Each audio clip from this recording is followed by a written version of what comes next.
बिस्मिल्लाहिर्रहमानिर्रहीम। ये देखो क्या सवाल पूछा इन्होंने, हम बिस्तरी का शरी तरीका। मोहम्मद रफ़ी साहब पूछ रहे हैं, मैं बता नहीं रहा कहाँ से हैं ताकि ऐसा ना हो उनके घर वाले जान लें। मेरी अनकरीब शादी होने वाली है, मुझे ज़ौजा से क़ुरबत का सुन्नत तरीका बता दें। ये सवाल हया के ख़िलाफ़ है और मैं हया के ख़िलाफ़ सवालात ना पढ़ता हूँ ना उसके जवाब देता हूँ, लेकिन चूंकि ये सवाल बहुत ज़्यादा लोग पूछते हैं तो मैंने हिम्मत करके आज ये पढ़ लिया है और इसमें लोग गलत गाइड भी कर रहे हैं, तो इसलिए मैं इसका जवाब दे रहा हूँ कि इस्लाम में कोई ख़ास तरीका नहीं है इसका। इस पर फालतू किताबें लोगों ने लिखी हुई हैं, पता नहीं क्या क्या, वो ऐसे ही लोगों की आ रहा है। तो ये चीज़ नेचुरल है। जैसे कोई पूछे खाना खाने का तरीका क्या है, तो भाई मुंह में निवाला डाल के चबाओ, निगल लो, खुद ब खुद फितरत सिखाती है इंसान को। तो ऐसी ज़ौजा के करीब फितरत खुद सिखा देती है। हाँ, शरीयत ने जिस तरीके को हराम करार दिया है वो सबको मालूम है कि जो है वो अल्लाह ताला ने जो मैंने जो ये जो जो जो बदकार लोग जिस तरह से करते हैं, जो लड़कों से बदफेली करने वाले लोग हैं, वो तरीका हराम है। तो बाकी अल्लाह ताला ने मियाँ बीवी का मामला रखा है, एक दूसरे का लिबास है, तो कमरे की बातें हैं वो जैसे चाहें मुनासिब समझें, वो उनका अपना ज़ाती अमल है, इसका कोई ख़ास तरीका नहीं है। और ये नेचर इंसान को खुद सिखाती है, ना ये तरीक़े ना किसी से सीखने की ज़रूरत है। बाज़ लोग तो हद दर्जे की बेशर्मी करते हैं, वो शादी से पहले जो है वो फोहश फिल्में देखते हैं ताकि हमें तरीका आ जाए। ये इंतहाई दर्जे की बेहूदगी है, इंतहाई दर्जे की एक लानती अमल है ये।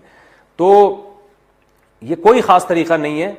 मियाँ बीवी एक दूसरे का लिबास है, वो जिस तरह से एक दूसरे को सेटिस्फाई कर सकते हैं वो कर लें ताकि उनकी तवज्जो किसी और तरफ ना जाए, वो हलाल की तस्कीन उनकी बंद कमरे के अंदर हो जाए। और ये बातें लोगों से शेयर भी नहीं करनी चाहिए। आज ये भी एक हरामकारी हो रही है, मैं बहुत सख्त अल्फाज इस्तेमाल कर रहा हूँ इसलिए कि ये, और मेरे पास कोई हल्का लफ्ज़ नहीं है। वो क्या होता है कि मर्द अपनी ज़ौजा से हमबिस्तरी करके उसके राज दोस्तों के सामने फाश कर रहा होता है, मैंने ऐसे किया, मैंने ऐसे किया।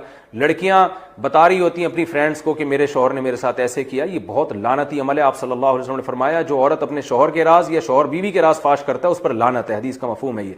तो ये बंद कमरे की मियाँ बीवी की बातें, जिस तरह से वो एक दूसरे को सेटिस्फाई कर सकते हैं वो करें, एक दूसरे के लिए वो हलाल हैं। और बस वो तरीका जो लड़कों से बदफेली वाला तरीका है वो तरीका इस्लाम में हराम है। और अल्लाह ताला ने हालत हैज़ में ज़ौजा से हमबिस्तरी को हराम करार दिया क्योंकि उसमें गंदगी है।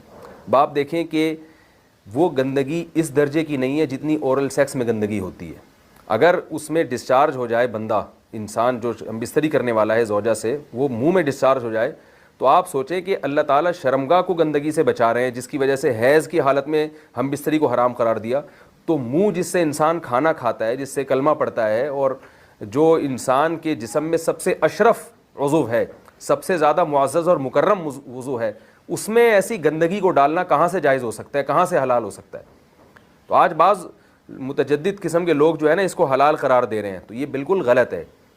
तो ये बात खूब जहन में रखें कि ओरल सेक्स के ज़रिए अपनी ख्वाहिश को पूरा करना इस तौर पर कि डिस्चार्ज हो जाए इंसान औरत के मुंह में, बीवी के मुंह में, ये बिल्कुल हराम है, बिल्कुल नाजायज़ है। क्योंकि मनी एक गलीज़ और नापाक और गंदगी है और नापाक और नजस चीज़ है।